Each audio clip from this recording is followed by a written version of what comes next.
Hello and welcome to the March 2015 online edition of Kula Yoga Shala's teacher feature interview. This month we are sitting down with Ashley Fuery, who teaches organic vinyasa on Monday mornings at 8:30 in Studio B. Welcome. Hi. Thank you for doing this. It's always a nerve-wracking experience for teachers. It can be, yeah. But you have tools, so Yes. you're all good. So one of the purposes of doing this is just to give people who are watching it a better opportunity to get to know you. So I usually begin the interview just by asking each teacher to give people a little sense of their background and how they came to this path. So I found yoga in my late teenage years. I guess I came to it on a search for happiness. I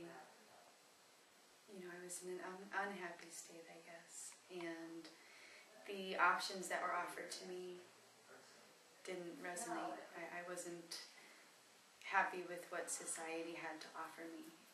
So I began my own search, my own sort of internal journey toward happiness and peace, really. I experienced a lot of anxiety as a teenager and went through some bouts with depression and struggled in those areas.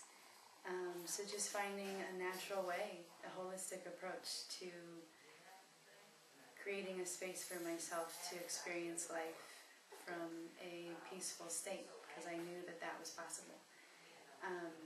So I found yoga. I was lucky enough to kind of share this with a school counselor, and she recommended yoga. So I went and I started with a DVD. I did yoga in my bedroom for years. And then I guess it was when I had my daughter, when I was pregnant, that I stepped out of my comfort zone. I found a studio and I really connected beyond just the peace of mind that yoga had been bringing me for years. I connected to the meditative aspects of the practice. I connected to the spiritual aspects of the practice. And I really began living my practice, I think, at that point. And it was in that shift over the course of my pregnancy that I decided that this was a gift that I was being called to share with other people. So after having my daughter, I did my 200-hour teacher training out in Santa Barbara, California. I studied with two beautiful teachers, Ganga White and Tracy Rich, in their mountain retreat center up on the side of a mountain. So I fully immersed myself in these teachings and these practices, and shifted as a human being and as a mother. And it just changed everything for me. So I came back from that kind of with a whole new perspective, just on life and on healing. I was, I think, shown in those early stages as a mother, you get this real reflection of yourself, of your samskaras, of your behavior patterns, of how you perceive and react to the world. And it just transformed that. So I think my teaching and my goal as a teacher is to hold a space for my students to be able to take a non-judgmental look at themselves and how they move through life, how they perceive life, and how they react to or act towards life. And kind of lead my students through the same unbecoming that yoga took me through, that my teachers helped me find, this shedding of what you're not. That kind of just naturally takes you to what you are. How do you translate that intention through the the lens of the physical, or the vehicle of the physical asana practice? So that is the challenge of the yoga teacher. How do you take this this broad spectrum of the human psyche and somehow translate it through physical postures? Yeah. So how do I do that? Yeah, just poking the hard question. I come into my body. You know, as a teacher, when I sit down to teach a class, you know, I practice yoga. I get clear, and I just sort of let the practice that I'm supposed to be presenting to my students kind of flow through this clear channel. And usually it's just sort of this beautiful marriage of my own wisdom and experiences and how I feel those experiences show up in my body, in my practice. You know, for example, if I'm entering a life experience, say I need that boost of confidence for me, I might practice poses or practices or breathing techniques that literally give me that boost of prana, that boost of confidence. So I know through my own practice, you know, that's something that I've come to and that I've probably been guided to with my own teachers. So I can share that with my students.